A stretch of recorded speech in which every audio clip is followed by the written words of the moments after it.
Hello everyone and welcome back. In today's video, I'm going to show you how to create a Facebook group.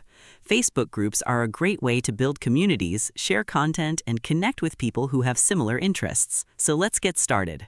First, open your web browser and go to facebook.com. Sign into your Facebook account if you haven't already. Once you're logged in, click the Groups option from the left-hand menu. Next, click the Create New Group button. A new window will appear. Enter a name for your group. Then choose the privacy setting for your group. You can select Public if you want anyone to find and join the group, or Private if you want to control who can see and join it. If you'd like, you can invite friends by entering their names or email addresses. After you've completed the required information, click Create. Your Facebook group will now be created. Next, you can upload a cover photo, add a description, create rules, and customize your group settings.